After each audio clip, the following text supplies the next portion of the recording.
नमस्कार दोस्तों, मैं अशोक चेची हमेशा की तरह आप लोगों के लिए लेकर आया हूँ फिर से एक नया टॉपिक। आज हम एक रिसर्च मेथोडोलॉजी के एक टॉपिक के बारे में चर्चा करेंगे जिसका नाम है इंडक्टिव एंड डिडक्टिव रिसर्च। ये एक प्रकार से जो हमारे रिसर्च के जो टाइप्स होते हैं, जितने टाइप्स की रिसर्च होती है उनमें से अगर हम लॉजिक के अकॉर्डिंग देखें कि अगर लॉजिक के अकॉर्डिंग कितने टाइप्स से रिसर्च की जा सकती है, तो ये दो नाम निकल के आते हैं, इंडक्टिव एंड डिडक्टिव रिसर्च।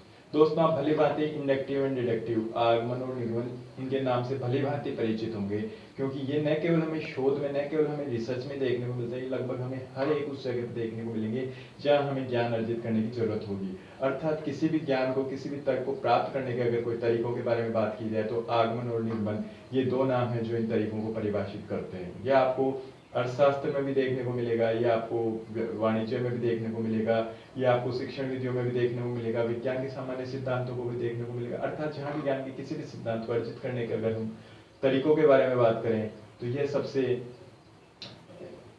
ऊपर आते हैं आगमन और निगमन सिद्धांत, आगमन और निगमन के रूप में तरीके। इनके आधार पर हम डिसाइड कर सकते हैं कि हम किसी आधार पर उस ज्ञान को अर्जित करना चाहते हैं। दोनों तरीके हैं, दोनों एक दूसरे के विपरीत हैं। इनके बारे में काफी चर्चा करेंगे। दोस्तों, बहुत ईजी हैं, लेकिन इनकी परिभाषाओं में न उलझकर हम इनका बेसिक जानने की कोशिश करते हैं, क्योंकि इनका जो भी अर्थ है वो केवल इनके शब्द में छुपा हुआ है। अर्थात इनका शाब्दिक अर्थ जान लो, फिर इसको आप विज्ञान में लगाओ, अर्थशास्त्र में लगाओ, शिक्षण विधियों में लगाओ, गणित जहां भी आप लगाना चाहो इस सिद्धांत को लगाओ, आप सीधे समझ जाओगे कि आगमन सिद्धांत क्या कहना चाहता है और निगमन सिद्धांत क्या कहना चाहता है। दोस्तों, इनमें उलझेंगे नहीं, केवल इसका बेसिक अपनी भाषा में इस शब्द को जानेंगे कुछ ही मिनटों में। तो दोस्तों, मैं अशोक चेची आप लोगों के लिए लगातार बैठा हूँ, ये वीडियो बना रहा हूँ। तो दोस्तों, अगर आपने अभी तक भी मेरा चैनल सब्सक्राइब नहीं किया तो सब्सक्राइब कीजिए और देखते हैं इंडक्टिव एंड डिडक्टिव रिसर्च आखिर क्या होती है, इंडक्टिव और क्या होती है डिडक्टिव रिसर्च। तो दोस्तों, इंडक्टिव एंड डिडक्टिव रिसर्च एक ऐसी चीज है जो किसी भी ज्ञान को, जैसा कि मैंने बताया, प्राप्त करने का एक तरीका बताती है कि आप किसी भी ज्ञान को किस प्रकार प्राप्त करना चाहते हैं। कई बार हमें पहले से कुछ मेथोडोलॉजी पता होते हैं, पहले से कुछ सिद्धांत पता होते हैं, उनके आधार पर हम कोई कार्य करते हैं। और कई बार हम काफी कुछ कार्य करते हैं, उनके आधार पर कोई सामान्यीकरण सिद्धांत स्थापित करते हैं। तो यही आगमन और निगमन के प्रकार होते हैं, जिनको एक एक करके हम जानते हैं। सबसे पहले हम जानेंगे इंडक्टिव रिसर्च के बारे में। आखिर इंडक्टिव रिसर्च क्या होती है? दोस्तों, इंडक्टिव रिसर्च होती है, in this any kind of knowledge is accelerated from particular to general. That means we will do a lot of work and develop a general perception accordingly.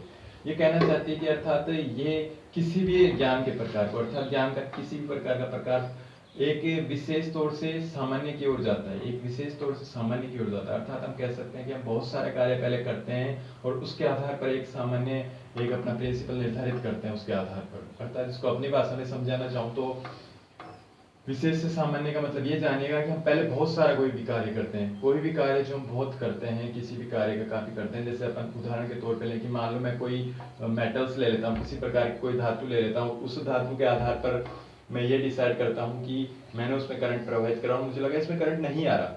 मैंने वैसी एक और धातु ली, मुझे लगा इसमें कोई करंट कमी हो सकती है, दूसरी धातु ली, उसमें भी करंट लगा देखा, उसमें भी करंट नहीं आया। मैंने फिर खूब सारी ऐसे धातु लेके देखी, उनमें तरह तरह से पानी का प्रवाह करवा के कैसे करा के देखा। जब मुझे लगा कि ये करंट का अवरोधक है, ये करंट की कुचालक है, अर्थात इसमें करंट नहीं आ रहा है, तो मैंने ये सिद्धांत प्रतिस्थापित कर दिया कि ये जो धातु है ये करंट की कुचालक है, अर्थात इसमें करंट नहीं आएगा। ये मैंने सिद्धांत प्रतिस्थापित कर दिया।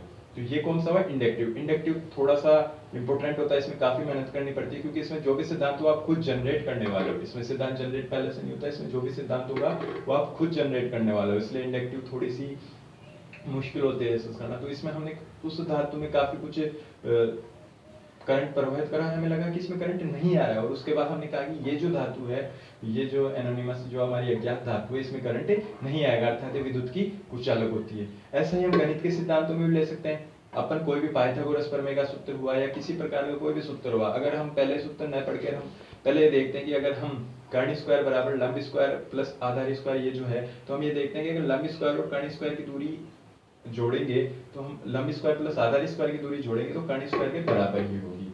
हम कर्ण में से लंब स्क्वायर कर रहे हैं तो आधार स्क्वायर के बराबर होगी। तो अर्थात हम ये डिसाइड करेंगे कि इसमें से ये घटेगा तो इस अकॉर्डिंग होगा, उसके आधार पर हम फिर सूत्र दे देते हैं किसी भी चीज का।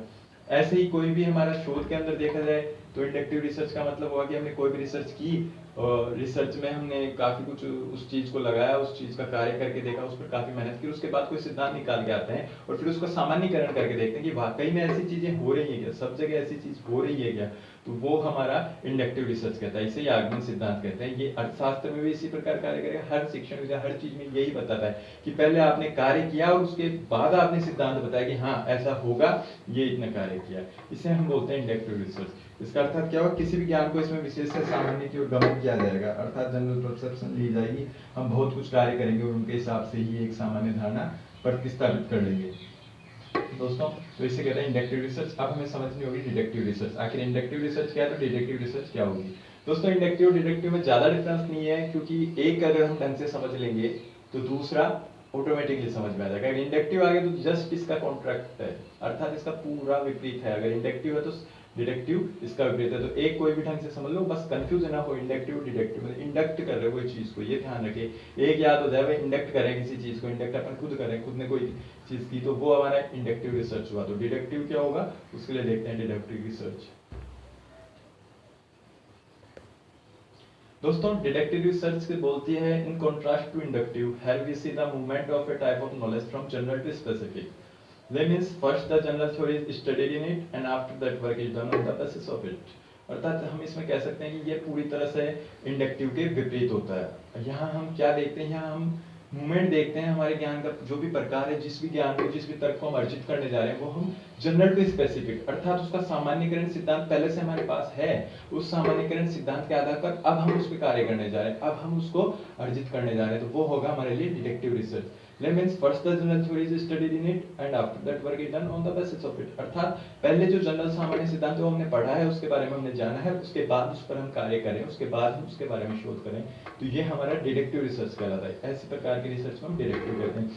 जैसे कि हमने हमारा अभी सामान्य उदाहरण लिया था किसी भी एक प्रकार की धातु का, जैसे कि हमने बोला कि हम एक धातु लेते हैं, हमने ली थी जैसे इंडक्टिव, हम बोले उस धातु में हमने अब की बार पहले धातु नहीं ली, हमने पहले पढ़ा कि इस धातु में करंट प्रवाहित नहीं होता है, उसके बारे में सामान्य सिद्धांत दिए गए थे, वो सब हमने जाने, उसके बाद हमने करंट प्रवाहित करके देखा तो उसमें नहीं हो रहा था, तो हमने जाना हाँ सिद्धांत सही था, इसमें धातु में प्रवाहित नहीं हो रहा। ये कौन सा होगा, ये डिडक्टिव रिसर्च होगा। इस प्रकार का गणित वगैरह में जनरली हुआ, कोई भी ज्यादातर हम ऐसा डिडक्टिव करते हैं, हमारे पास पहले से सूत्र फॉर्मूलाज होते हैं, उनके आधार पर हम कोई भी चीज करके देखते हैं।